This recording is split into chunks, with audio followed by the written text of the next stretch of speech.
नमस्कार दोस्तों, आपका स्वागत है।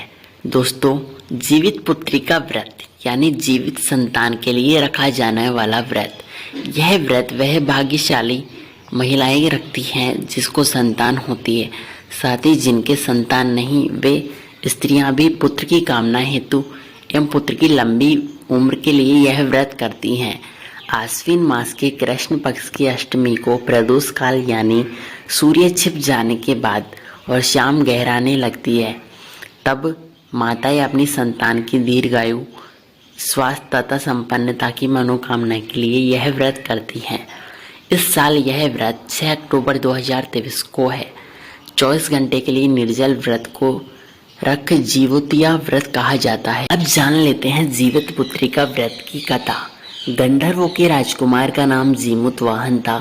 वे बड़े उदारवादी तथा परोपकारी हृदय वाले थे। जीमूतवाहन के पिता वृद्धावस्था में वानप्रस्थ आश्रम को जाते समय उनको सिंहासन पर बिठाया, किंतु उनका मन राजपाट में नहीं लगता। वह राज्य का भार अपने भाइयों पर छोड़कर स्वयं वन में पिता की सेवा करने के लिए चल पड़े। वन में जीमूतवाहन को मलयवती नामक राजकन्या से भेंट हुई। दोनों में प्रेम हुआ। एक दिन जब वन में भ्रमण करते हुए जीमूतवाहन काफी आगे चल पड़े, तब उन्हें एक वृद्धा विलाप करती नजर आई। पूछने पर वृद्धा ने रोते हुए कहा, मैं नागवंशी की स्त्री हूँ। मुझे एक ही पुत्र है। पृथ्वीराज गरुड़ के कोप से मुक्ति दिलाने के लिए नागों ने यह व्यवस्था की है। वे गरुड़ को प्रतिदिन भक्षण हेतु एक युवा नाग सौंपते हैं। आज मेरे पुत्र शंखचूड़ की बलि का दिन है। आज मेरे पुत्र के जीवन पर संकट है और थोड़ी देर बाद मैं ही पुत्र विहीन हो जाऊंगी। एक स्त्री के लिए सबसे बड़ा दुख यही है कि उसका पुत्र का ना रहना। जीमूतवाहन को यह सुनकर बड़ा दुख हुआ। उन्होंने उस वृद्धा को आश्वस्त करते हुए कहा, डरो मत माता, आप मैं हूँ। मैं तुम्हारे पुत्र के प्राणों की रक्षा करूँगा।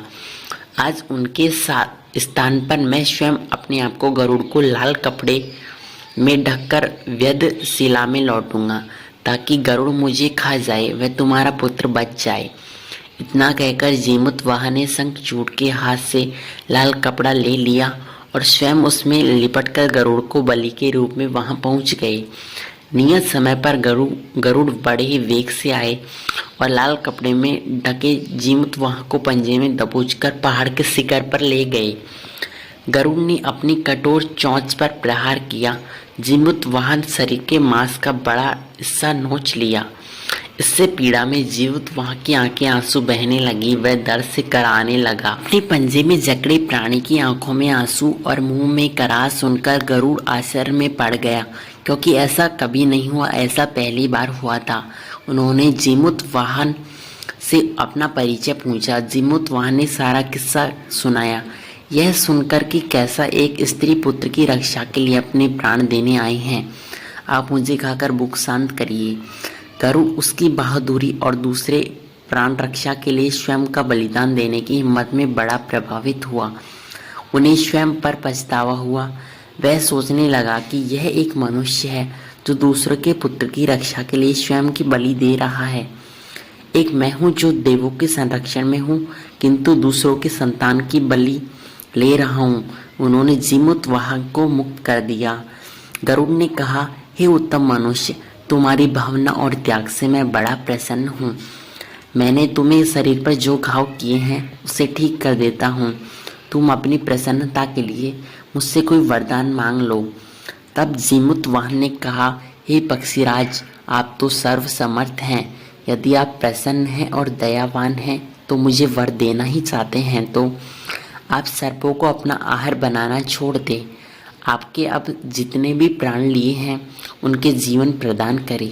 गरुड़ ने सबको जीवन प्रदान किया और नागों की बलि न लेने का भी वरदान लिया। इस प्रकार जीमूतवाहन ने सास के नाग जाति की रक्षा करी। गरुड़ ने कहा, तुम्हारी जैसी इच्छा वैसा ही हो। हे राजन, जो स्त्री तुम्हारे इस बलिदान की कथा सुनेगी और विधि पूर्वक व्रत का पालन करेगी, उसकी संतान मृत्यु के मुख से भी निकल आएगी। तब से पुत्र की रक्षा हेतु जीमूतवाहन की पूजा की प्रथा शुरू हुई। यह कथा कैलाश पर्वत पर भगवान शंकर ने माता पार्वती को सुनाई। जीवित पुत्रिका के दिन भगवान श्री गणेश, माता पार्वती और शिवजी की पूजा एवं ध्यान के बाद ऊपर बताई गई कथा सुने। अब जान लेते हैं इस व्रत का महत्व। पार्वती जी ने एक स्थान पर स्त्रियों को विलाप करते हुए देखा तो शिवजी ने उसका कारण पूछा। शिवजी ने बताया कि इन स्त्रियों के पुत्र का निधन हो गया, इसलिए ये विलाप कर रही हैं। पार्वती जी बड़ी दुखी हुई क्योंकि उन्होंने कहा, हे नाथ, एक माता के लिए अधिक हृदय विदारक क्या हो सकता है कि उसका पुत्र अब नहीं रहा हो। शिवजी ने कहा, हे देवी, जो विधाता द्वारा रचित है उसमें कोई हेरफेर नहीं कर सकता, किंतु जीमूत वाहन की माता अपनी संतान पर आए प्राणघाती संकटों को भी टाल सकती है। जो भी माता विधि विधान से यह व्रत करेगी उसकी संतान का संकट अवश्य ही टल जाएगा। पार्वती जी के अनुरोध पर शिवजी ने उस मृत बालक को पुनः जीवित कर दिया। इस कारण ही उसे जीवित पुत्री का व्रत कहा गया। फ्रेंड्स, अगर हमारे द्वारा दी गई जानकारी आपको पसंद आई हो तो वीडियो को लाइक और चैनल को सब्सक्राइब करिए। धन्यवाद।